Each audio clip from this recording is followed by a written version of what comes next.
Welcome, dear listener.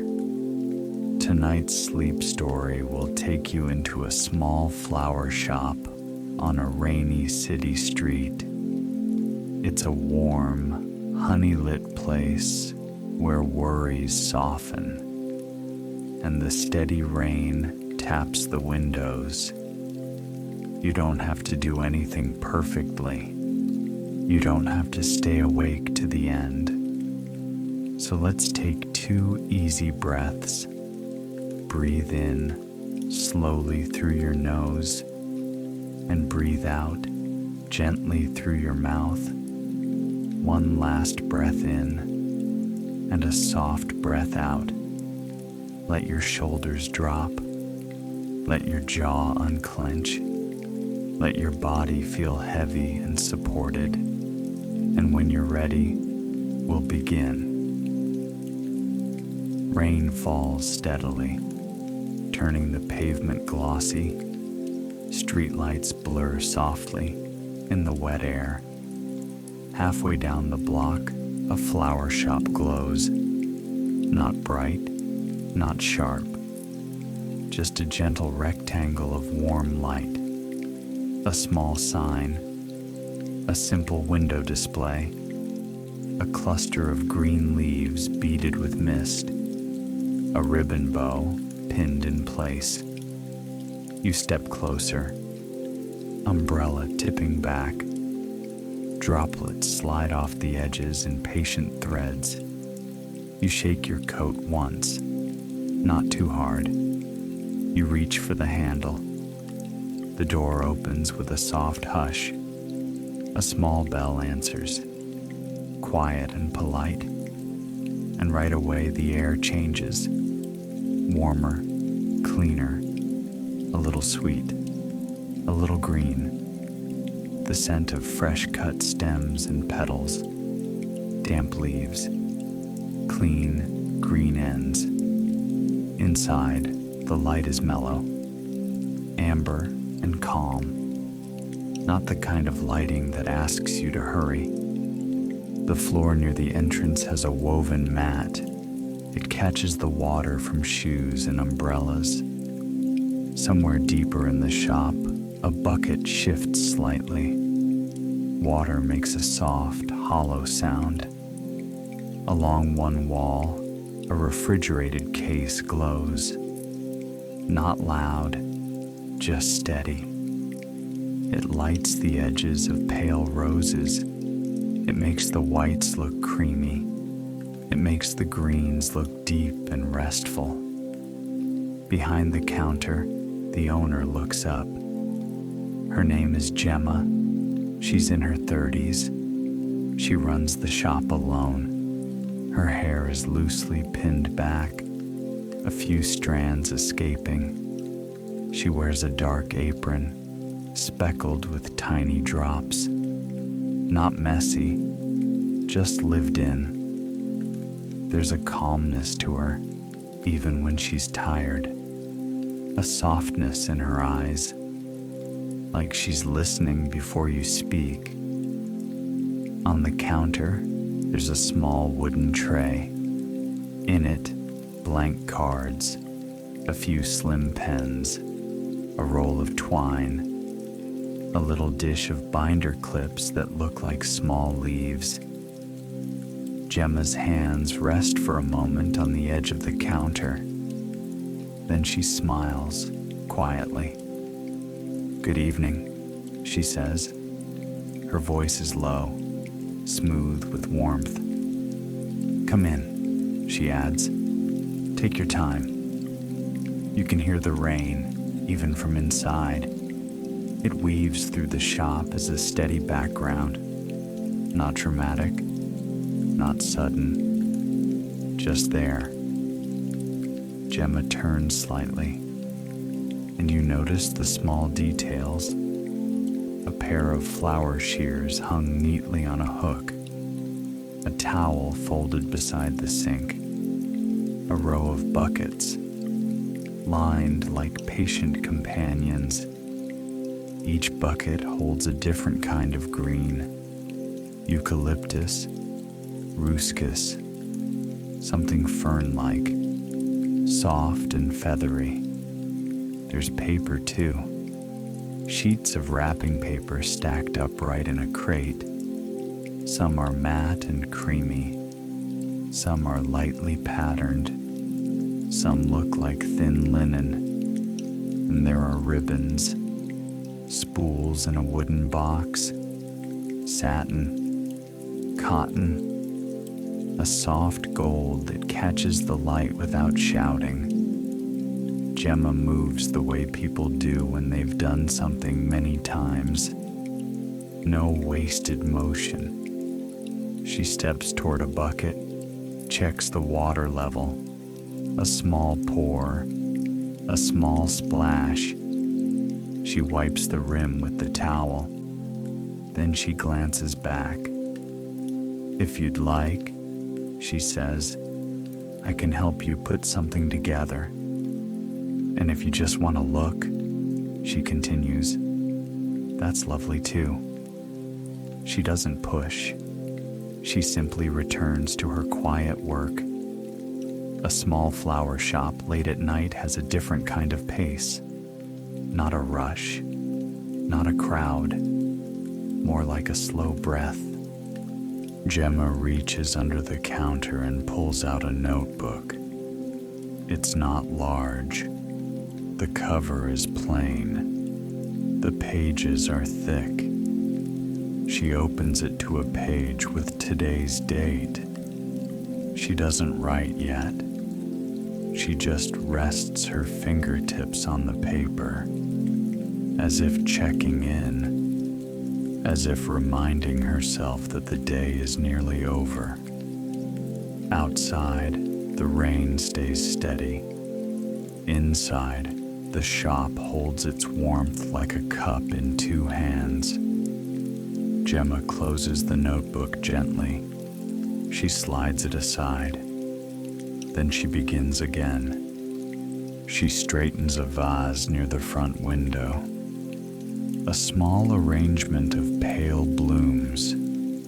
A few petals, slightly curled.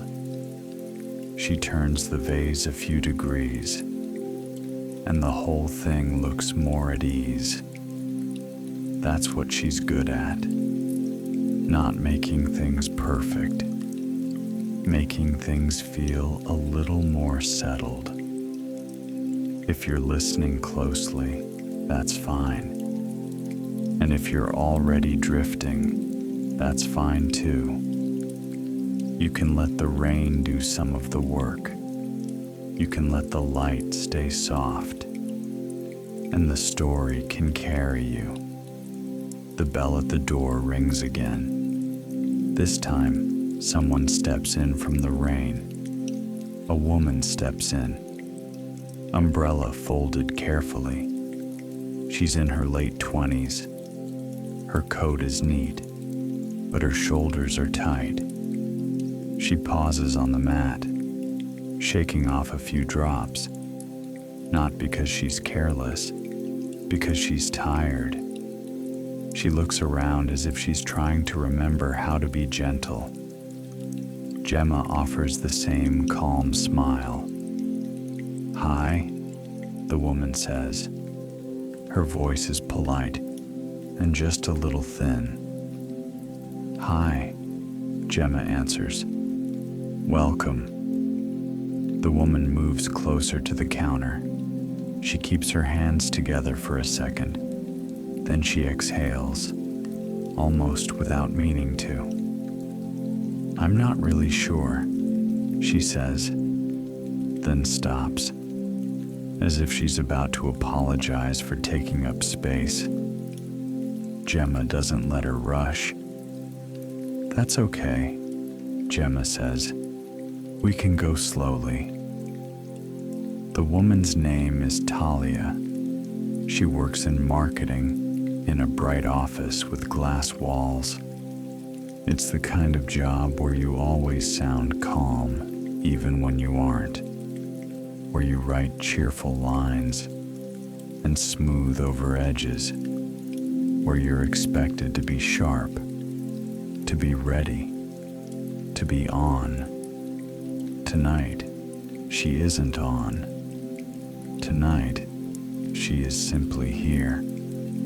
Talia glances toward the refrigerated case. I was thinking, she says, something small. For me, she adds. She says it quickly, like she's explaining. Then she gives a small laugh that doesn't quite land. It sounds silly, she says. Gemma tilts her head just a little.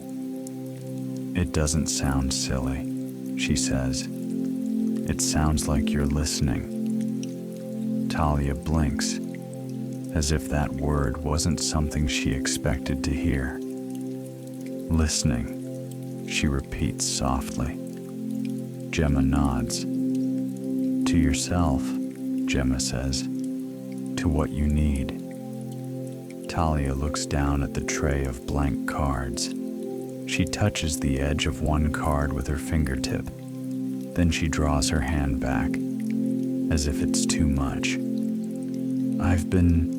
She begins. She stops again. The rain taps the window. A bucket shifts with a tiny clink. And in that quiet, Talia tries once more. I've been really tight lately, she says. Like, she searches for the word. Like I'm bracing, she says. All the time. Gemma doesn't interrupt. She steps to the side, opening the refrigerated case. A soft, cool air spills out. The light inside is gentle, almost like moonlight. Gemma looks over the blooms as she speaks. That feeling makes sense, she says. A lot of people are bracing. Talia's shoulders lift, then lower. But I hate it, Talia says. Her voice is still quiet, but there's honesty now. I keep thinking, she says, you have to be better. You have to be kinder. You have to be more patient. And I'm trying, she says. I really am. She looks up, a little embarrassed. But lately, she admits, I don't feel spacious. I feel short. Gemma chooses a stem of something small and pale, not a big showy bloom, something with a soft face. Then another stem, a green that smells like rain. She closes the case with a gentle click. She brings the stems to the counter. There's a difference, Gemma says, between being kind and performing kindness, she adds. Talia lets out a breath. It sounds like relief and discomfort mixed together. Yes, she says. That. Gemma begins to arrange the small bundle. She doesn't rush. She lets the stems find their place. When you're tired, Gemma says, your kindness gets narrower. Not because you're bad, she says, because you're human. Talia swallows. Her eyes look suddenly watery, not dramatic, just honest. I don't like who I am, Talia says, when I'm tired. Gemma's hands pause. She looks at Talia with a steadiness that doesn't judge. Then let's not make tired you your whole identity, Gemma says. Talia's lips part, and she almost smiles. Almost. Gemma wraps the stems in a sheet of creamy paper. The paper makes a soft sound, like a page turning. She folds the corners in, neat and careful. Then she reaches for a ribbon. Not the shiny kind, a matte ribbon, soft to the touch. She ties a small bow. It sits lightly on the paper, not tight, not fussy, just enough. Talia watches the bow as if it's teaching her something. "How do you do that?" she asks, then laughs at herself. "The bow?" Gemma smiles. "The bow," she repeats. She tugs the ends once. The ribbon settles. "I do it slowly," Gemma says, "and I don't fight it." Talia looks at her hands. "I fight everything," she says, as if it's a confession. Gemma slides the bouquet across the counter. "Then tonight," she says, "you can practice not fighting one small thing." Talia lifts the bouquet carefully. The stems are cool. There's a faint dampness, not unpleasant, like a clean morning. She brings it closer and breathes in. Not a strong perfume, a quiet scent, green and a little sweet, and something else, something like fresh paper, like a new start that isn't loud about itself. Talia's eyes soften. "This is perfect," she says. Then she catches herself. "Not perfect," she corrects quickly. "Just..." She searches again. "Right," she says. "It's right." Gemma nods. "Right is good," she says. Talia stands there, holding the bouquet, as if it's a small lantern. The rain continues, patient and even. Gemma reaches for a card from the tray. "Do you want a note?" she asks. "For yourself," she adds gently. Talia hesitates. Then she gives a tiny nod. "Maybe," she says. "Yeah." Gemma places the card and a pen on the counter. Talia holds the pen as if it's heavier than it should be. "I don't know what to write," she admits. Gemma leans an elbow on the counter. Not close, not intrusive, just present. "Keep it simple," she says. "Something you'd say to someone you care about." Talia's throat moves. She looks at the blank card, and the blankness feels like space. Space she hasn't had. She writes slowly. Not many words, just a line, then another. Her handwriting is neat, but not fussy. When she's done, she stares at it for a second. Then she slides the card into the ribbon, tucking it in. "What did you write?" Gemma asks, only because she's curious, not because she needs to know. Talia smiles, small and shy. "I wrote," she says. "You're allowed to be softer than you've been." Gemma's eyes warm. "That's a good note," she says. Talia laughs quietly. "I sound like a..." she begins. She stops. She doesn't want to mock herself. She doesn't want to ruin the gentleness. Gemma saves her from it. "You sound like someone who's learning," Gemma says. Talia nods. Then she looks around again, as if seeing the shop more clearly now. The buckets, the ribbon box, the soft refrigerator light, the little puddle forming near the mat. She points lightly toward the back wall. "What's that?" she asks. "There's a shelf back there, simple wood. On it, small jars, not candles, not sweets. just small jars filled with dried petals, lavender, tiny rose heads, bits of eucalyptus. Gemma follows her gaze. "Oh," she says, "those are scraps I can't sell." "Not scraps," she corrects gently. "Leftovers. I dry them," she says, "because they still have something." Talia leans in a little. She can see the texture, the muted colors, the way the petals rest together, patient. "They're pretty," she says. Gemma shrugs faintly. "I like them," she says. "They remind me that not everything has to be at its peak to be worth keeping." Talia's mouth opens, then closes.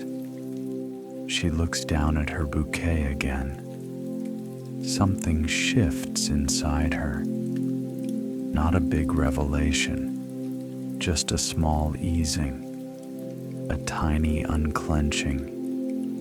She speaks quietly. "I used to be nicer," she says. The words come out before she can edit them. Gemma waits. Talia continues.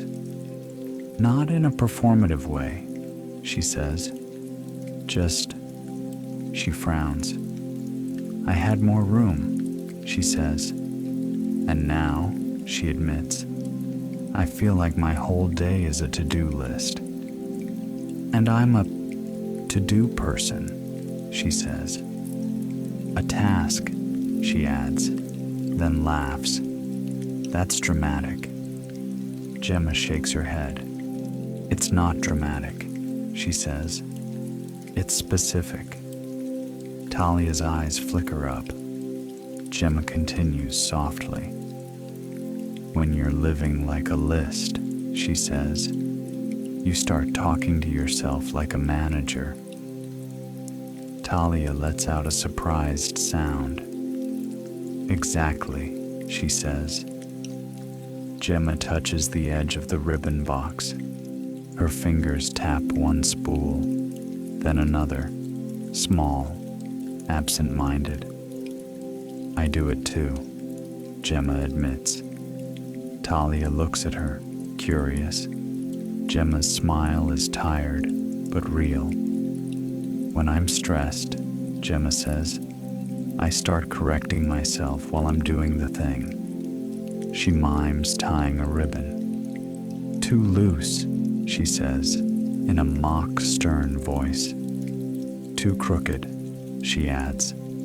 "Wrong," she says, then lets the voice dissolve. Talia smiles.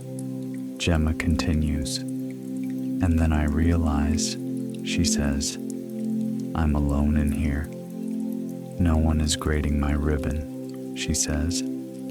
"The flowers don't care," she adds. "The night doesn't care." Talia's smile grows. "That's comforting," she says. Gemma nods. "It is," she says. A pause settles.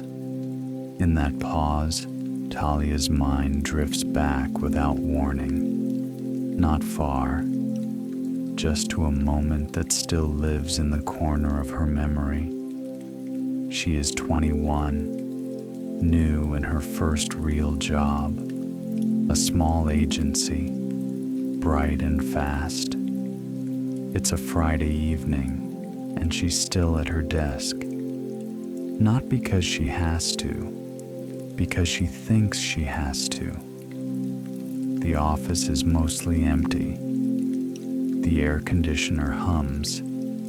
A printer clicks occasionally.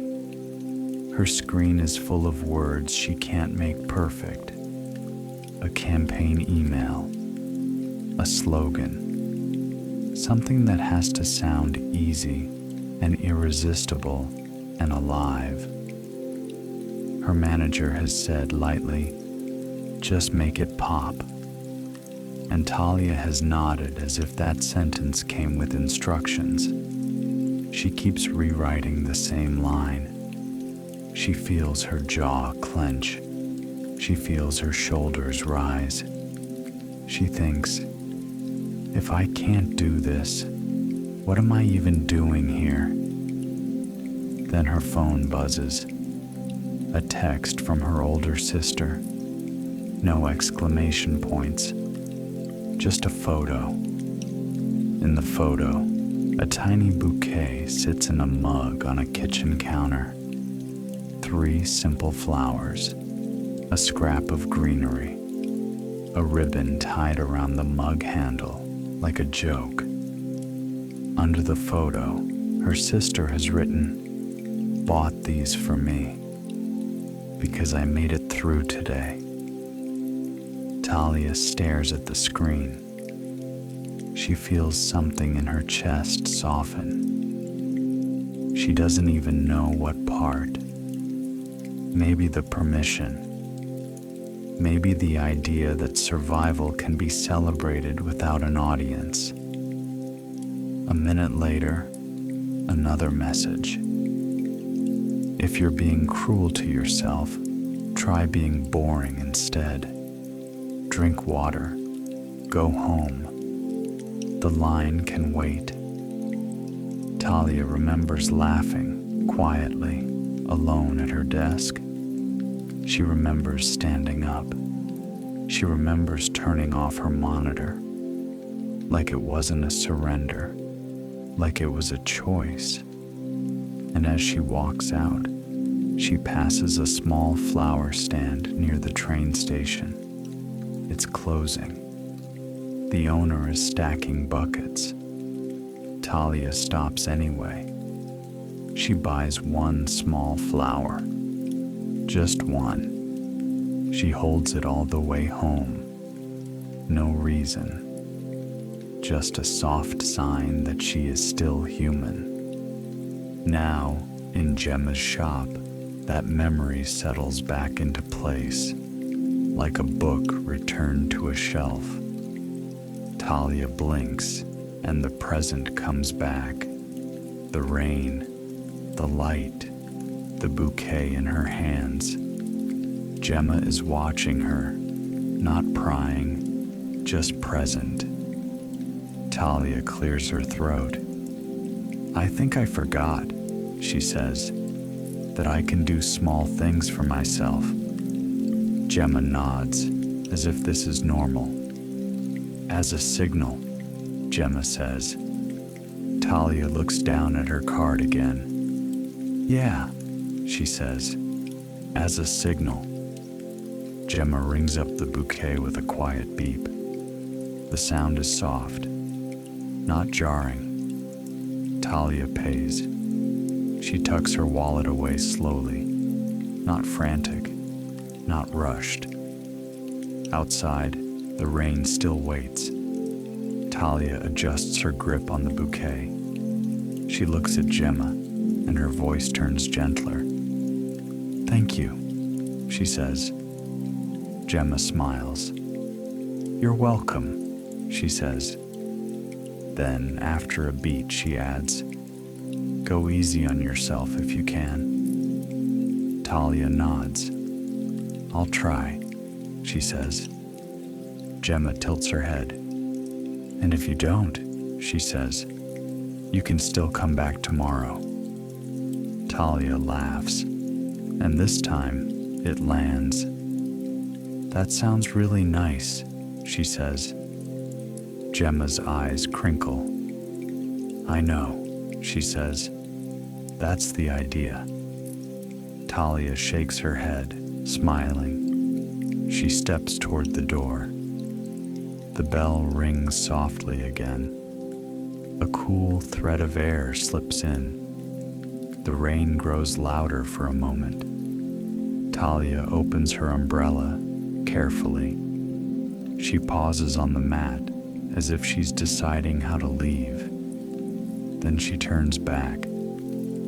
"Hey," she says, and she looks almost embarrassed again. Gemma waits. Talia lifts the bouquet slightly. "I'm going to put this," she says, "by my toothbrush." Gemma's eyebrows lift. Talia nods, as if making a plan out loud makes it real. So I remember, she says, before I start doing everything. Gemma smiles. That's a good place, she says.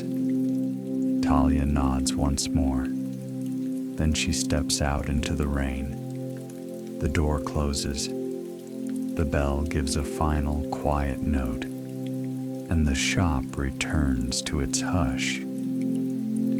If you're getting sleepy, you don't need to hold on.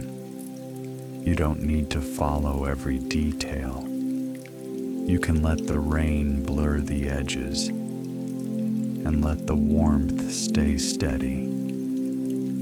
Gemma watches the door for a second, not because she expects anything, because she likes the small rhythm of arrivals and departures.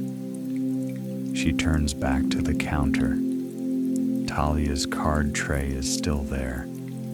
The pens, the twine. Gemma notices something small, a tiny piece of ribbon left behind. Not the bow, just a short offcut. It rests near the edge of the counter. Gemma picks it up between two fingers. It's soft. She sets it in a small jar where she keeps little things. Not trash, not treasure. Just proof that something happened. She goes to the sink and rinses her hands. Water runs quietly. She dries them on the towel. Then she returns to her notebook. She opens it again to today's page. She writes a line. Not long, just enough. Rain stayed steady, she writes. A woman bought flowers for herself. Gemma pauses. Then she adds, she looked lighter when she left. She caps the pen and lets it rest. Her shoulders drop, just a little. The shop hums softly. The refrigerated case breathes its cool, steady air. A bucket of water settles. Outside, the streetlights keep blurring. Inside, Gemma begins to tidy the paper stack. She straightens the edges. She checks the ribbons. She folds one sheet that got bent. Slow work. Work that doesn't demand a performance. And a little later, the bell at the door rings softly once more. The bell gives a quiet note. The rain swells for a moment. Then the door closes and it softens again. A cool draft lingers, just briefly. Gemma adjusts the mat with the tip of her shoe. She gathers a few droplets with a folded towel, not scrubbing, not rushing, just returning the shop to its calm shape. She checks the buckets, a small pour of water, a soft, hollow glug. Stems shift, leaves whisper. In the refrigerated case, the light stays steady. It paints the petals in a gentle glow. Gemma moves as if she's keeping time with the rain. She stacks fresh paper near the counter. She sets out 2 more blank cards. Then she pauses. She rests her hand on the notebook again, not writing, just touching the cover like a familiar stone. Outside, a car passes. Its tires hiss. A distant umbrella snaps open. Then nothing. The street returns to its quiet. Gemma exhales through her nose. A long day. A long week, maybe. She doesn't label it. She only lets it be what it is. She lifts her gaze to the window display, a simple arrangement near the glass, a few pale blooms, greenery like soft feathers. Rain threads down the window in thin lines. Gemma watches the lines for a moment. They slide and merge and disappear. Then the bell rings again. This time, the door opens slower. A man steps in, careful and quiet, early 30s. He wears a dark jacket that looks like it's been through a long shift. His hair is damp near the temples. He closes his umbrella with practiced gentleness, not snapping it, not shaking too hard, just folding it neatly, as if loud motions would break something. He stands on the mat and looks around. His eyes take in the light, the buckets, the paper stacks, the small calm, like a room you didn't know you were allowed to enter. Gemma gives him the same soft welcome. "Hi," she says. The man's mouth lifts a fraction. "Hi," he replies. His voice is low, a little worn. He clears his throat. "Are you still open?" he asks.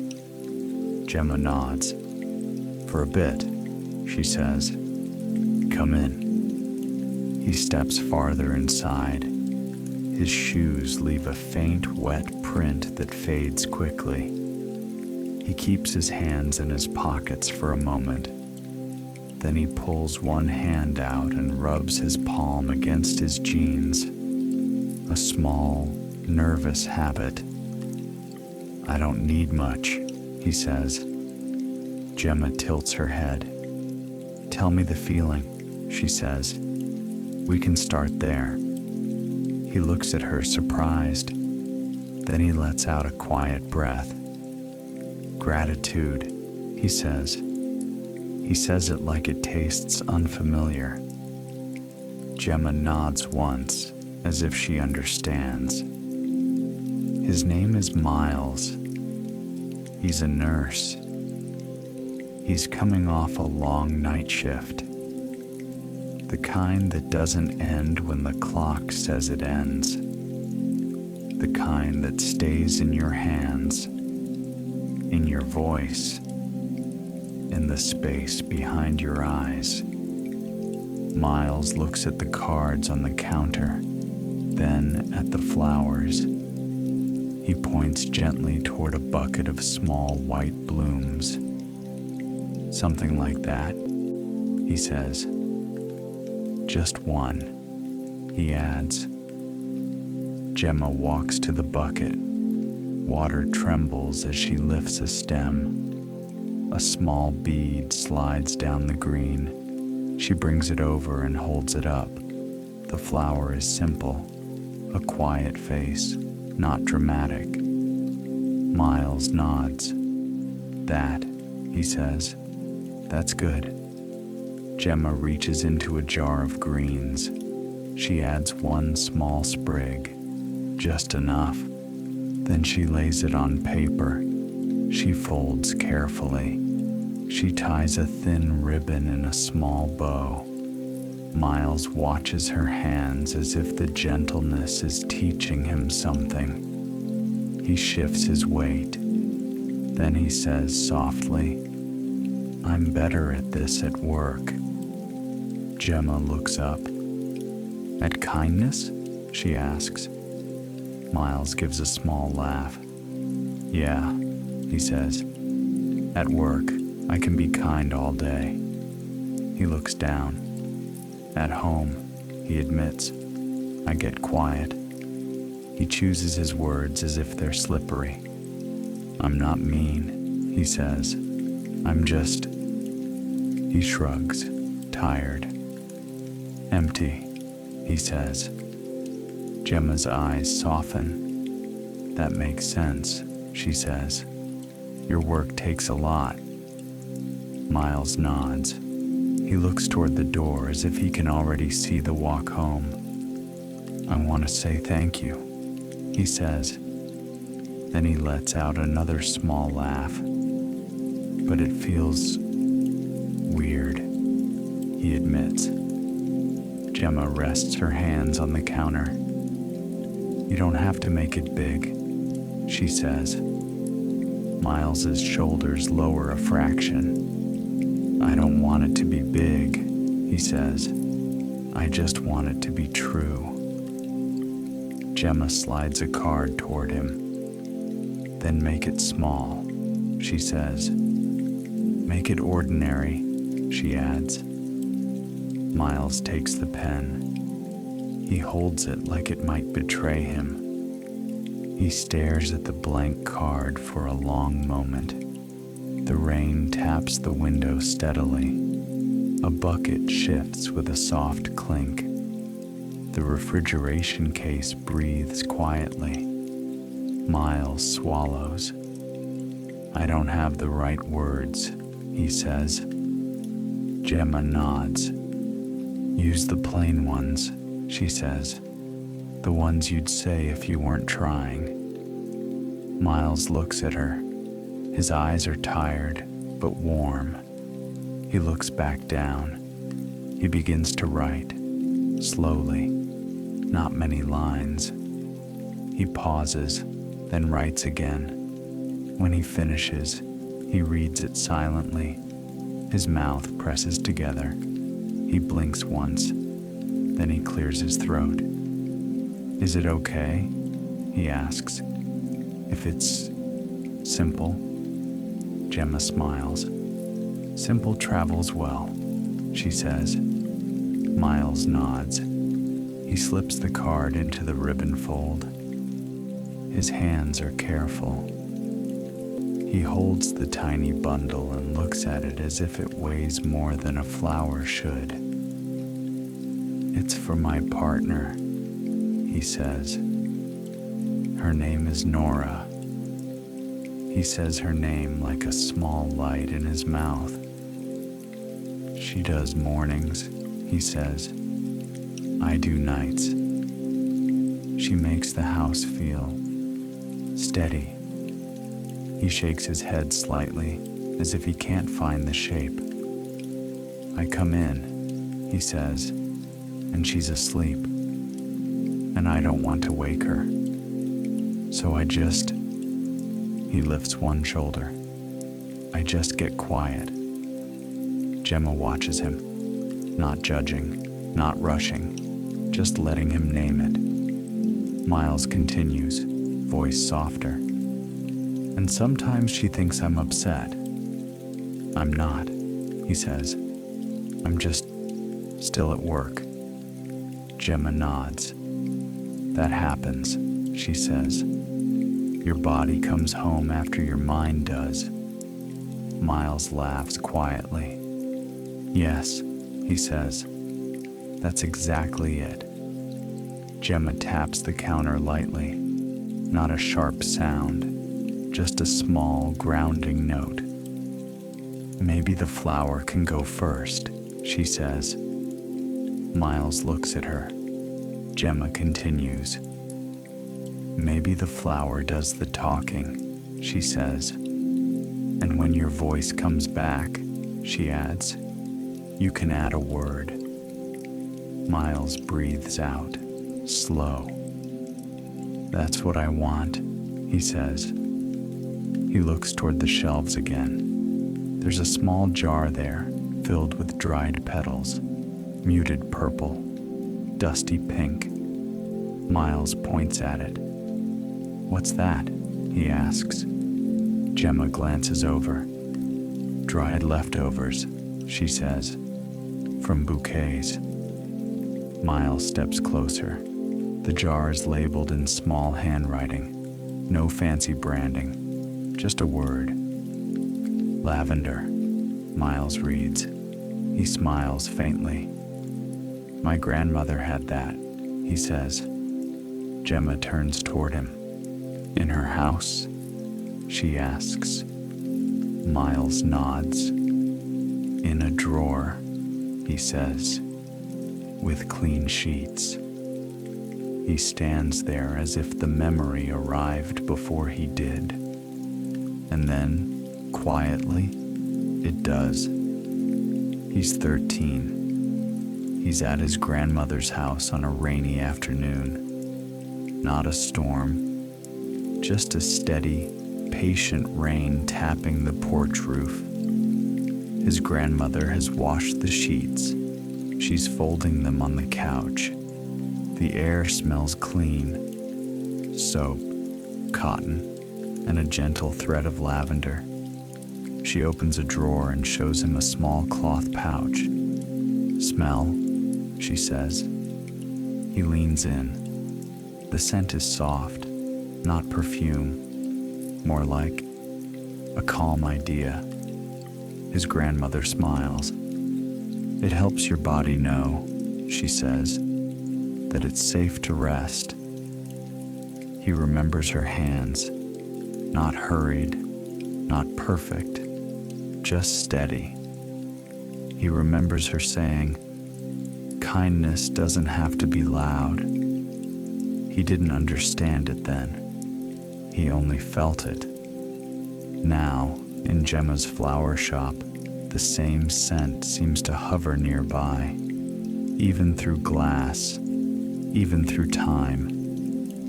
Miles blinks and returns to the present. He looks at Gemma. "I forgot about that," he says, "until right now." Gemma nods.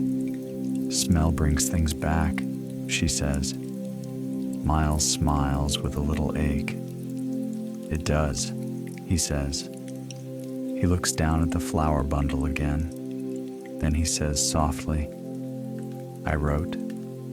He stops, then continues, "I wrote, 'Thank you for being my home base.'" He looks up, as if he expects it to sound foolish. Gemma's smile is gentle. "That's a good sentence," she says. Miles exhales. "Okay," he says. "Good." He pays. He tucks his wallet away. He stands there for a moment longer, not leaving yet, as if he's practicing the act of being human outside of work. Gemma doesn't push. She only says, "Do you want a little extra green?" Miles looks confused. Gemma reaches into a bucket and lifts a small sprig of eucalyptus. The leaves are round, dusty, calm. She holds it out. "It smells clean," she says. "It lasts." Miles takes it carefully. He brings it near, breathes in. His shoulders drop, a quiet, involuntary surrender. "Oh," he says. Gemma smiles. "That," she says, "is what I mean." Miles nods. He adds the sprig to the ribbon fold like a secret. Then he looks at Gemma. "Thanks," he says. Gemma's voice stays low. "You're welcome," she replies. Miles steps to the door. The bell rings softly. The rain grows louder for a beat. He opens his umbrella outside. Then he pauses and turns back. Not fully, just enough to speak. "I'm going to put it on the kitchen table," he says. Gemma nods. "That's a good place," she says. Miles smiles. "Yeah," he says. So she sees it before she thinks I'm far away. Gemma's eyes soften. Miles gives a small nod, then steps out. The door closes. The bell settles, and the rain takes its steady place again. If you're still awake, you don't need to hold on tightly. You can listen loosely. You can let the shop stay warm in your mind. And if sleep is close, You can let it come. Gemma returns to the counter. She smooths a piece of paper that curled at the corner. She wipes a small drop from the wood. Then she opens her notebook again. She writes a line. Miles, she writes, bought 1 flower. She pauses. Then she adds, he wanted to say thank you without forcing his voice. Gemma caps the pen. She sits back for a moment. Her own tiredness moves in gently, not overwhelming, just present. Gemma looks around the shop, the buckets, the case light, the ribbon box, the small jar where she keeps ribbon scraps. The night feels slower now, as if it's deepening. Then the bell rings again. This time, the door opens with a little more urgency. A woman steps in, hair damp at the edges, early 40s. Her coat is practical. Her hands are full. A tote bag, a folded umbrella, and a phone that she turns face down as soon as she enters, like she's trying to quiet the world. She steps onto the mat and lets out a breath. It's the kind of breath that says, I have been holding everything. Gemma looks up. Hi, she says. The woman's smile is quick and tired. Hi, she replies. Her name is Renee. She works from home, doing administrative work, invoices, schedules, the kind of work that never looks dramatic, but never truly ends. She's also a single parent, which means the day is 2 days at once. Renee shifts the tote bag higher on her shoulder. I'm sorry, she says, as if entering a shop is an imposition. Gemma shakes her head. No need, she says. Come in. Renee looks around as if she's remembering what quiet feels like. Her eyes land on the refrigerated case, on the pale blooms, then on a bucket of brighter color, not neon, just cheerful, a soft, warm yellow. Renee points. That, she says. Gemma nods. Tell me who for, she says. Renee hesitates. My kid, she says. Then she corrects herself, gentler. My son, she says. He did something today, she adds. She smiles, and the smile changes her face. It makes her look younger, prouder, more present. He tried, she says. It sounds small, she adds quickly. Gemma's voice stays steady. Trying counts, she says. Renee nods hard, as if she needed permission to say that out loud. He had a presentation, Renee says, at school. He hates being looked at, she admits.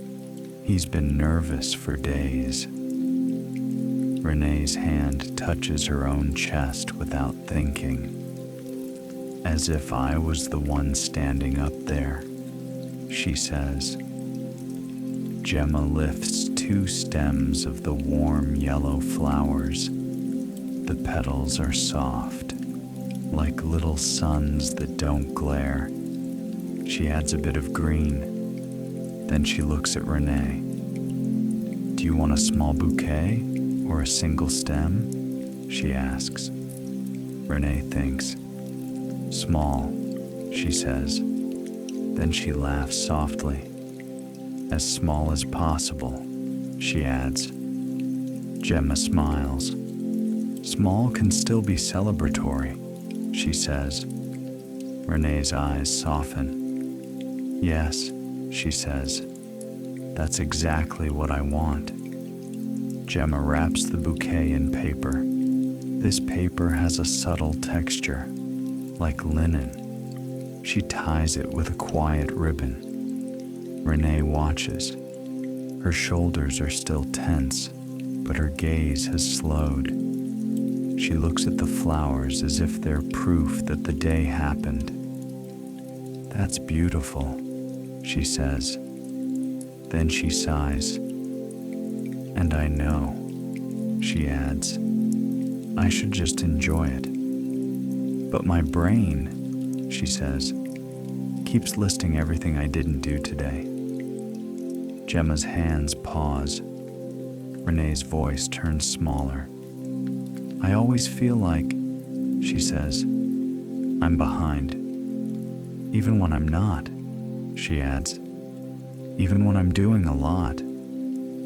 She looks down at her practical shoes, at the wet mat, at the little darkened edge of her coat. I keep ending the day, she says, with this taste in my mouth, like she's describing a smell. A taste of not good enough, she says. Gemma places a card on the counter, not pushing, just offering. Renee looks at it as if it might bite. I don't have time, she says automatically. Then she hears herself. She closes her eyes for a second. Sorry, she says. Gemma's voice stays soft. It's okay, she says. Renee opens her eyes. She looks at the pen, then she looks at Gemma. Then she looks at the flowers again. I want him to remember, Renee says, that I saw him, that I noticed. She swallows. And I want, she adds, to remember it too. Gemma nods. Then write one line, she says. Not a speech, she adds. Just a line. Renee's shoulders drop a fraction. She takes the pen.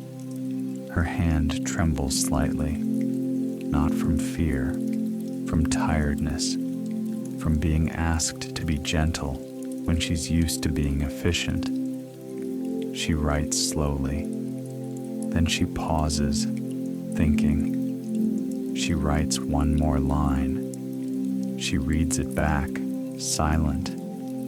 Then she presses her lips together and nods, like she's agreeing with herself. What did you write? Gemma asks softly. Renee's smile is small. I wrote, she says. I saw you try. And then, she adds, that's brave. Gemma nods. That's a good note, she says. Renee breathes out. She sets the pen down. Then she looks around the shop again, more slowly. Her eyes linger on the jars of dried petals, on the ribbons, on the bucket water. This place is quiet, she says. Gemma smiles. It's meant to be, she says. Renee's gaze shifts to the notebook on the counter. You write? She asks. Gemma nods. Most nights, she says. Renee gives a soft laugh. I used to, she says, before everything got so stacked. She gestures vaguely, as if the air itself is full of chores. Gemma nods. Renee looks down at her phone, still face down. She doesn't pick it up. She only says softly, I feel like I'm failing in little ways. And then she shakes her head. I know that's not fair, she says. I know, she repeats, but it shows up anyway. Gemma folds her hands. You can be doing enough, she says, and still feel behind. Renee's eyes flick up. Gemma continues. Sometimes the feeling is just the echo of how much you carry. Renee swallows. She stands very still. And then a memory rises. Not dramatic, just clear. A Tuesday evening, years ago, before her life became so tightly scheduled. Her son is small then, 5 maybe. He's sitting at the kitchen table with crayons. He's drawing something serious and careful. His tongue is slightly out, in concentration. Renee is washing dishes. The water runs warm. A radio plays softly in the background. Rain taps the window like it does tonight. Her son holds up the drawing and says, "Look." Renee turns. She's tired. Her hands are wet. Her mind is full. But she sees his face. She sees how much he wants to be seen. So she dries her hands quickly. She walks over. She kneels beside him. She studies the drawing as if it's important. Because it is. And she says, "I see you." She says it in the simplest way. Not a lecture, not a performance, just a true line. Her son's shoulders drop. He smiles, and then he goes back to coloring, as if being seen gave him enough fuel to keep going. Renee remembers how easy it was to do that. Not because life was easy, because her attention was less scattered, because she could kneel without thinking about the clock. Now she feels the ache of wanting that simplicity again. Not to go back in time, just to bring a little of that presence into tonight. Renee blinks. She returns to Gemma's shop. The warm light, the damp air, the yellow flowers in paper. She looks down at the bouquet. "I want to do that," she says. Gemma watches her. Renee continues. "Not fix everything," she says. "Not catch up. Just," she breathes out, "end the day with one true moment." Gemma nods. "That's a good plan," she says. Renee smiles. It's small, but it's real. She pays. She shifts the tote bag again. She lifts the bouquet carefully. Then she hesitates at the door. Gemma waits. Renee looks back. "Do you ever feel," she asks, "like you're doing a lot, and it still doesn't feel like enough?" Gemma's smile is gentle. "Yes," she says, "I do." Renee nods, as if that alone helps. Gemma adds quietly, "Tonight you can let enough be smaller." "Small enough," she says, "to fit in 2 hands." Renee looks at the bouquet, then she nods. "Okay," she says, "2 hands." She opens the door. The bell rings softly. The rain rises. Renee steps into the night, umbrella opening with care. Then she's gone. The door closes. The bell settles, and the shop returns to its hush. You don't need to remember every detail. You can let the scene blur softly, like rain on glass. If sleep is arriving, you can welcome it. The story will keep going, even if you drift. Gemma takes the towel again. She wipes the counter. She straightens the cards. She places the pen back in its tray. Then she opens her notebook. She writes, "Renee bought yellow flowers for her son." She pauses. Then she adds, "She wanted one true moment to end the day." Gemma caps the pen. She sits back, and for a moment, she lets herself feel the weight of her own day, not as a complaint, just as a fact. Gemma stands. She walks to the refrigerated case. She checks the temperature display. A small green number. Steady. She closes the case door softly, even though it's already closed. A habit. A ritual. The rain continues. The light stays warm. The bell rings again. This time, the door opens with care, but also with a certain heaviness. A man steps in, late 50s. His jacket is dark. His hands look like they've held steering wheels for many years. He folds his umbrella slowly. He pauses on the mat. He looks around the shop as if he's stepping into a memory. Gemma looks up. "Good evening," she says. The man nods. "Evening," he replies. His voice is calm, a little rough. He takes a few steps inside. He keeps his eyes mostly on the floor, not from shame, from thought. His name is Victor.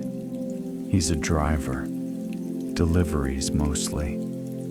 He knows the city by its small patterns, by the way rain pools in certain corners, by which streetlights flicker on damp nights. Victor clears his throat. "I don't want anything big," he says. Gemma nods. "Small is welcome," she says. Victor looks up at that. His eyes soften a fraction. He steps toward the buckets. He points gently to a modest cluster of flowers. Muted color, not bright, not solemn, something in between. "Something like that," he says. Gemma walks over. She lifts a few stems, careful. She chooses greens that smell clean. Victor watches her hands the way tired people do, as if quiet competence is a kind of rest. Gemma wraps the bouquet smaller than the others, not stingy, just light. She ties a ribbon with a simple bow. Victor nods once. "That's good," he says. Then he hesitates. His jaw shifts as if he's chewing on an unsaid sentence. Gemma waits. Victor speaks slowly. "There's someone," he says. Then he stops. He looks toward the door. Rain presses against the glass. He continues. "I've been meaning to reach out," he says. "But the days," he adds, "keep moving." Gemma's voice is soft. "They do," she says. Victor nods. "It's not a big thing," he says. "I don't want it to be heavy." He looks down. "I just want to say," he says, "I'm here." Gemma slides a card toward him. Victor looks at it.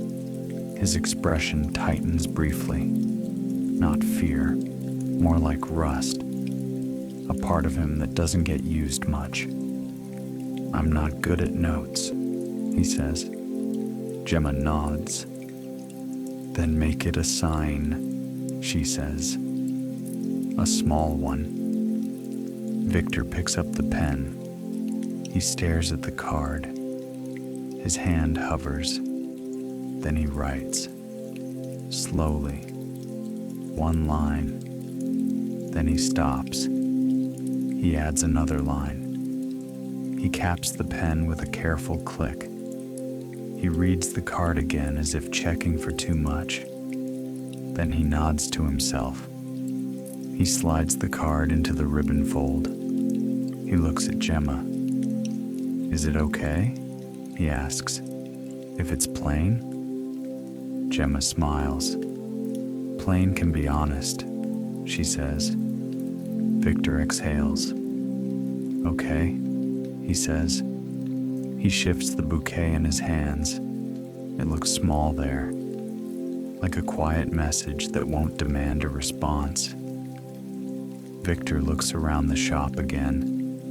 His gaze lands on the jars of dried petals, then on the bucket water, then back on Gemma. This place, he says, is kind. He says it carefully, like the word might break. Gemma's smile is tired, but real. I try, she says. Victor nods. Then he speaks like he's admitting something simple. Sometimes, he says, I go a whole day. And I talk to a lot of people, he adds, but not the ones I really mean to. Gemma nods slowly. Victor looks at his bouquet again. It's for an old friend, he says.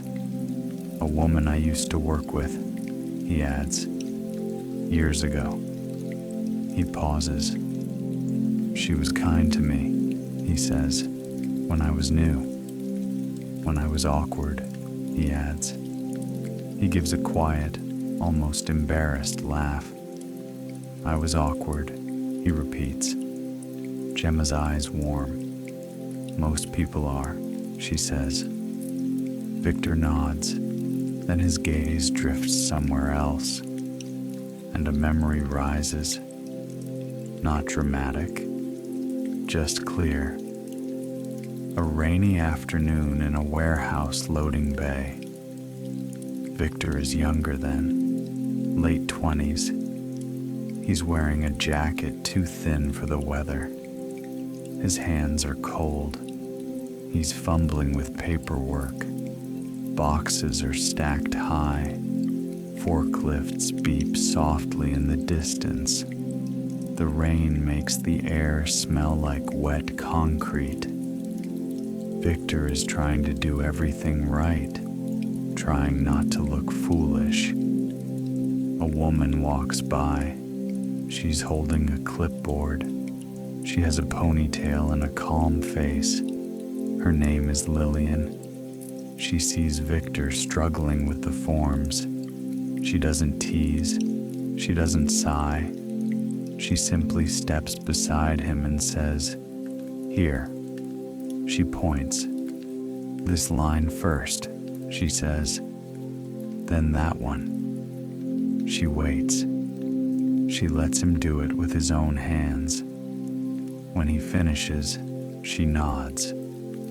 Good, she says. Then she reaches into her pocket and offers him a small pack of tissues. For your nose, she says, because the rain and the cold have made him sniffle. Victor takes them, surprised. He says, Thanks. Lillian shrugs lightly. It's nothing, she says. Then she adds quietly, People do better when they don't feel watched. Victor never forgot that. Not the tissues, not the paperwork, the feeling, the permission, the way her kindness was practical, ordinary, not a speech, just a small act that made him feel less alone.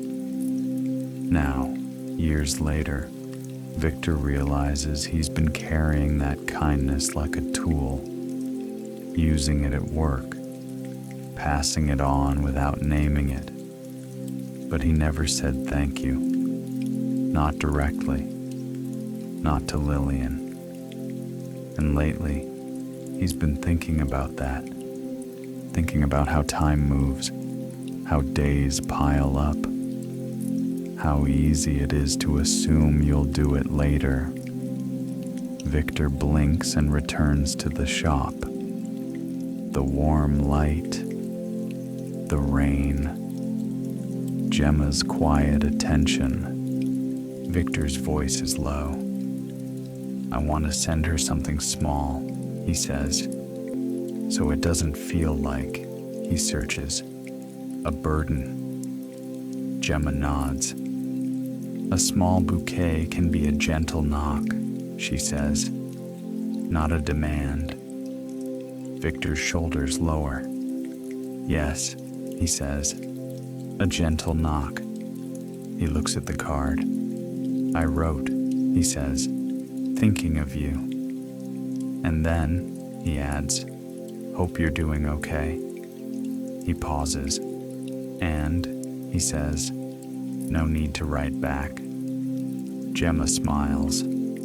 That's thoughtful, she says. Victor's mouth lifts a fraction. I don't want her to feel, he says, like she has to do anything. Gemma nods. That's a kind way to reach out, she says. Victor pays. He tucks his wallet away. He holds the bouquet as if it's fragile. Not because it is, because the feeling is. He steps toward the door. Then he pauses. He looks back at Gemma. Thank you, he says. Gemma's voice stays soft. You're welcome, she replies. Victor opens the door. The bell rings gently. Rain sound rises. He steps out into the night. He opens his umbrella slowly, like a ritual. Then he disappears into the wet street. The door closes. The bell settles, and the flower shop returns to its quiet hum. If you're sleepy now, you can let go. You don't have to follow every conversation. You can let the rain smooth everything down and rest exactly as you are. Gemma stands behind the counter for a moment. She looks at the notebook. Then she opens it. She writes, Victor bought a small bouquet for an old friend. She pauses. Then she adds, he wanted to reach out without making it heavy. Gemma caps the pen. She sets it down gently. The shop feels slower now, as if it's past midnight, even if no clock says it. Gemma begins to tidy again. She gathers ribbon ends into a small dish. She straightens the paper stack. She checks the buckets. A small pour of water. A soft splash. Leaves settle. The refrigerated case glows steadily. Outside, the rain keeps its patient rhythm. And inside the shop, the warmth remains. Gemma lifts her eyes toward the window display. She watches the street through the rain-blurred glass. Not looking for anything, just letting the night be the night. And in the quiet between raindrops, the story makes room for the next slow hour. The rain keeps going, not louder, not softer, just steady. A patient sound that doesn't ask anything of you. Inside the flower shop, the air stays warm. The refrigerator case glows like a small moon. Gemma stands behind the counter and listens for a moment. Not for footsteps, not for the bell, just for the quiet layers, the soft hum of cooling air, the faint drip from a coat on the mat, the tiny creak of the wooden shelf settling back into place. Gemma reaches for the sign, a small wooden placard near the door. She flips it carefully, not with a clack, with a gentle turn. The letters now read, "Closed." The shop is still there. The light is still on. But the night has shifted. No more expecting. No more preparing. Only tending.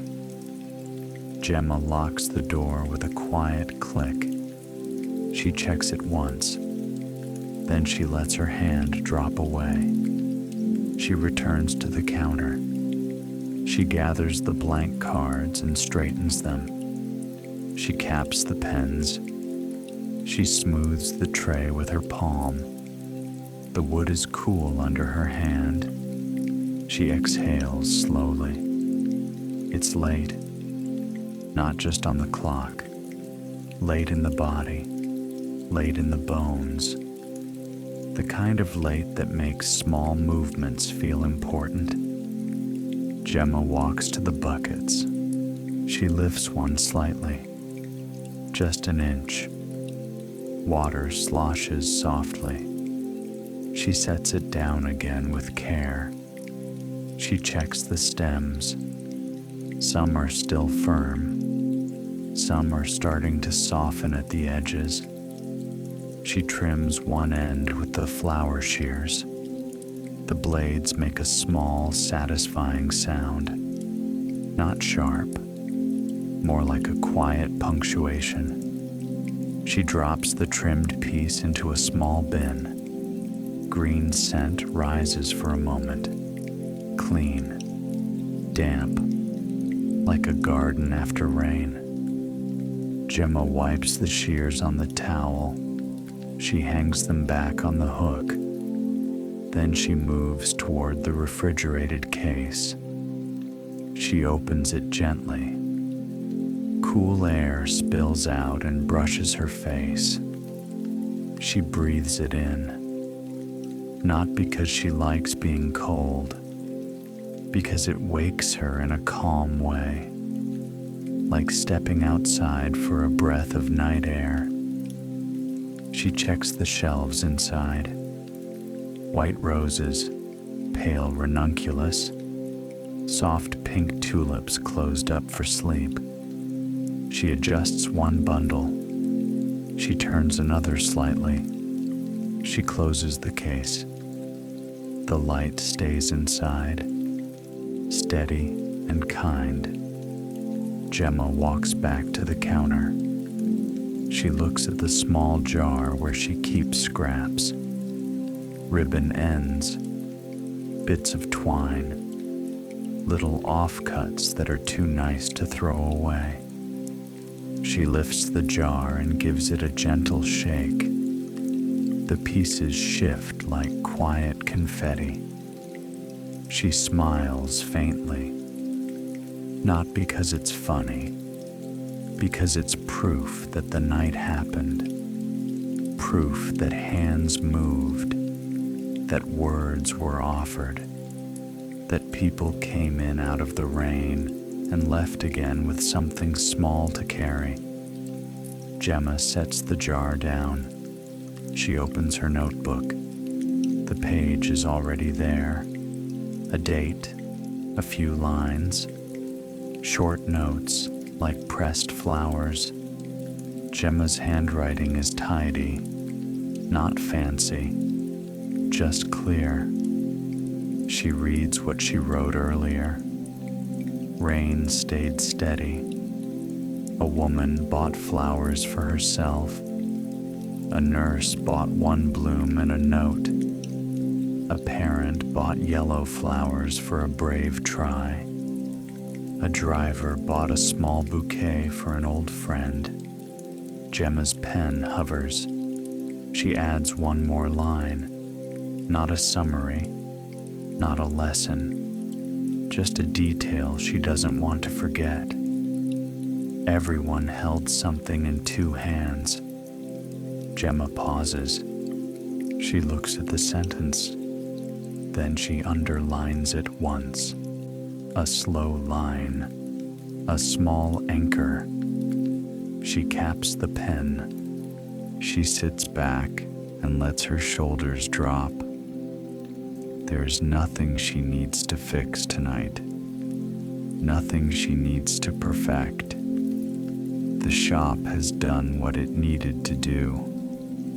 And now, it's allowed to rest. If you're drifting, that's perfectly okay. You don't need to listen closely. You can let the rain fill in the spaces. You can let the story be soft around the edges. Gemma stands again. She begins the closing routine. Not a checklist, a sequence her body knows. She turns off one overhead light. The shop grows warmer looking in the dim. The lamp in the corner becomes the main glow. The refrigerated case still shines gently. She sweeps the floor in slow strokes. The broom bristles whisper over the wood. A few stray leaves, a curled petal, a thin strip of paper that drifted down like a pale feather. Gemma gathers them. She empties the dustpan without noise. She rinses the sink. Water runs, a steady sound that matches the rain. She wipes the counter. Her cloth moves in slow circles. She straightens the paper stacks. Cream paper, matte paper, one sheet with a tiny crease. She smooths it carefully. Her fingertips press, and the crease softens. Not erased, just less sharp. Gemma opens the ribbon box. She checks the spools. One is running low, a soft gold ribbon that she likes on rainy nights. She makes a note in her head. Order more, not tonight, later. For now, she closes the lid. She pauses and listens again. The shop is quiet enough that she can hear the tiniest things. The refrigerator hum, the rain on glass, a distant car hiss, her own breath. Gemma walks to the front window. She looks out at the street. The world is blurred.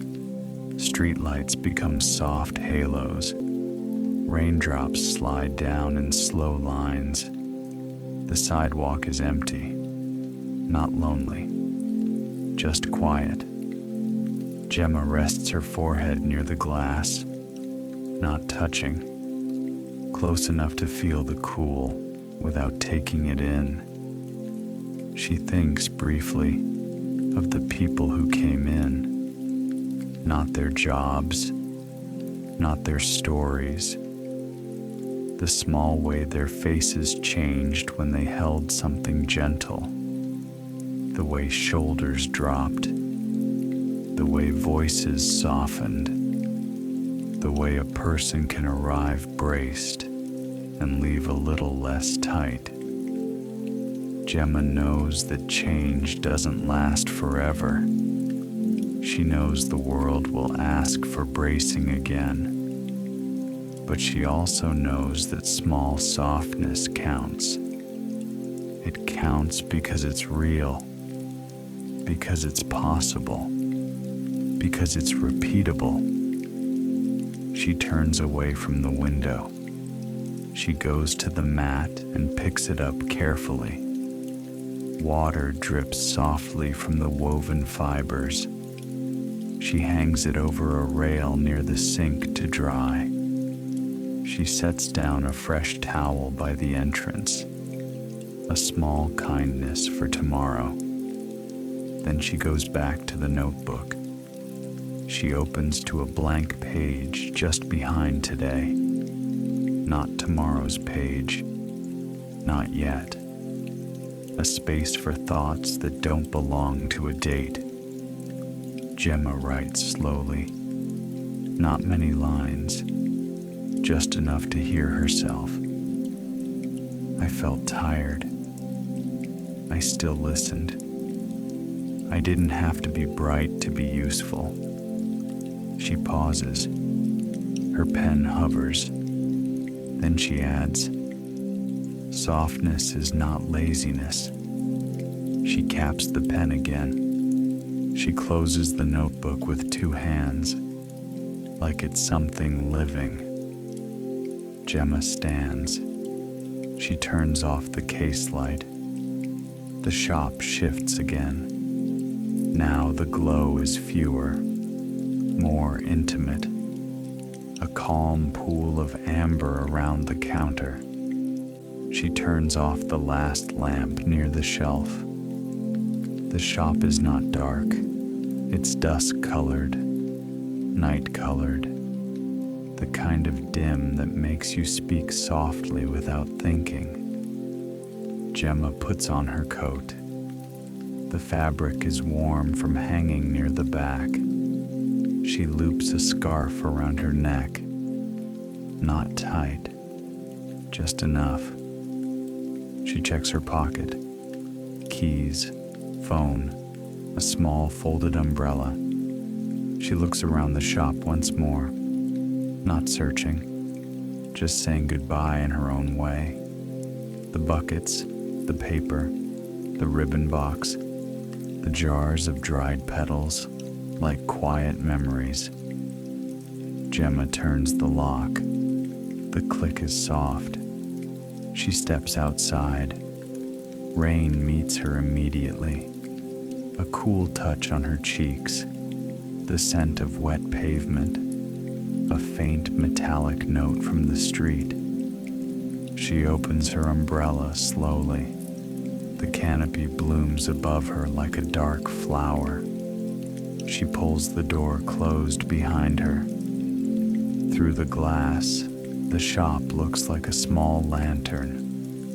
Warm, still, a place holding its breath until morning. Gemma begins to walk. Her shoes make a soft sound on the wet sidewalk. Not loud footsteps, more like gentle taps.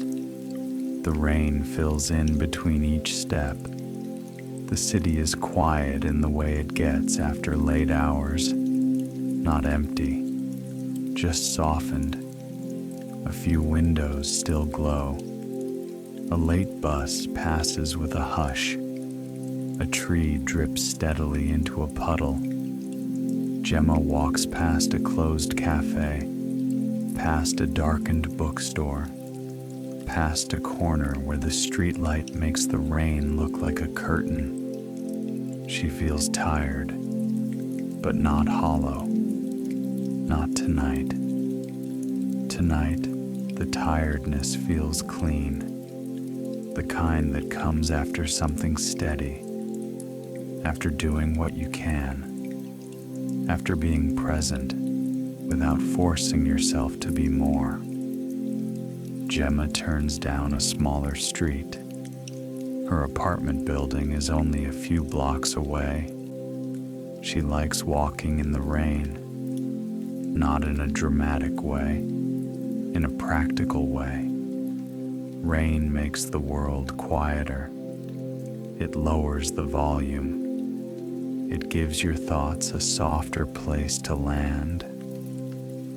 She thinks of the note the first woman wrote. You're allowed to be softer than you've been. Gemma doesn't repeat it like a slogan. She simply lets it sit, like a warm cup on a table, a thing you can return to. A small truth that doesn't demand a transformation, just a breath, just a little space. If you're still awake, You can let your thoughts walk slowly too. You don't need to solve anything. You can just be here, listening. And if sleep comes, it can come gently. There is no wrong way to rest. Gemma reaches her building. She steps inside. The lobby smells faintly like clean tiles and warm air. She shakes a few drops from her umbrella. Not hard, just a small flick. She takes the stairs, one flight at a time. Her keys are cool in her hand. She unlocks her door. The apartment greets her with quiet. No TV, no bright lights, just the soft hum of the refrigerator, the faint tick of a clock in the kitchen. Gemma hangs her coat. She places her umbrella in a stand to drip. She slips off her shoes and stands in socks on the floor. The floor is cool. It reminds her she's home. She turns on a small lamp. The light is warm, not a spotlight, a gentle corner glow. Gemma walks to the sink and washes her hands. Warm water, soap, the familiar scent of clean skin. She dries her hands slowly. Then she fills a glass with water. She takes a sip, not because she's thirsty, because it's a small act of care. She sets the glass down. She opens a drawer and takes out a small bowl. In it, she keeps a few dried petals from her own shop, not for selling, for remembering. Lavender, a bit of rose, a curl of eucalyptus. Gemma lifts the bowl and breathes in. The scent is faint, but present. A soft thread that says, "You can stop now. You can be done." Gemma carries the bowl to the small table near her window. She sits down. She opens her notebook again. This time, she writes more slowly. Not about customers, about herself. She writes, "Tonight I listened without trying to fix. I offered paper and ribbon. I watched shoulders drop." She pauses. She hears the rain against her own window now, not the shop window, her window. The rain follows her, like a gentle companion. Gemma writes one more line. "I want to be softer too." She caps the pen. She closes the notebook. She rests her palm on the cover. A quiet gesture, like patting the back of a sleeping animal. Gemma stands. She turns off the lamp. She leaves one small light in the hallway. She walks to the bathroom. She brushes her teeth. The sound is soft. Water runs. She rinses. She looks at herself in the mirror, not judging, just noticing. Tired eyes, a calm face, a person who did her day. She ties her hair back loosely. She changes into pajamas, soft fabric, warm, not fancy, just kind. Gemma steps into her bedroom.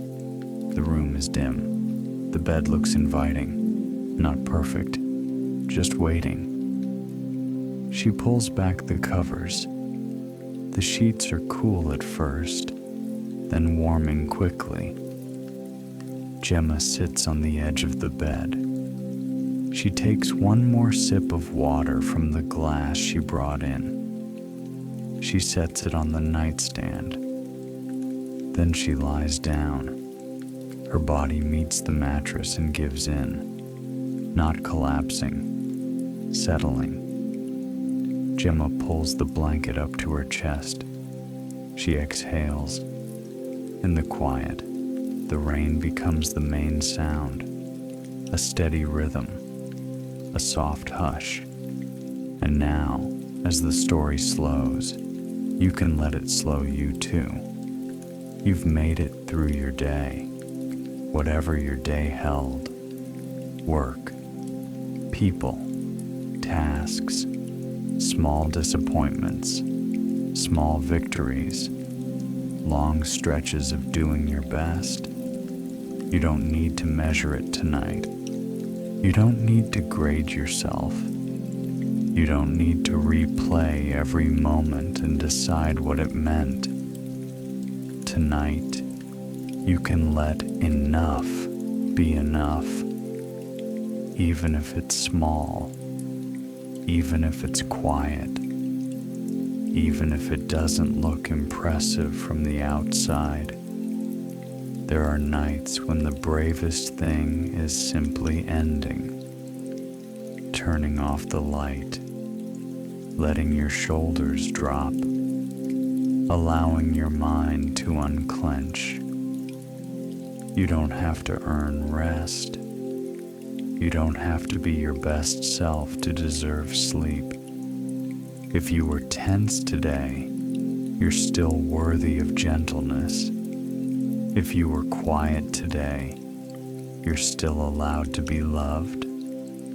If you tried today, even in a small way, that counts. And if you didn't try in the way you wanted to, you can still rest. Because rest is not a reward. It's a need, a simple human need, like water, like warmth, like the way rain finds the ground without apology. Gemma lies still. She listens to the rain.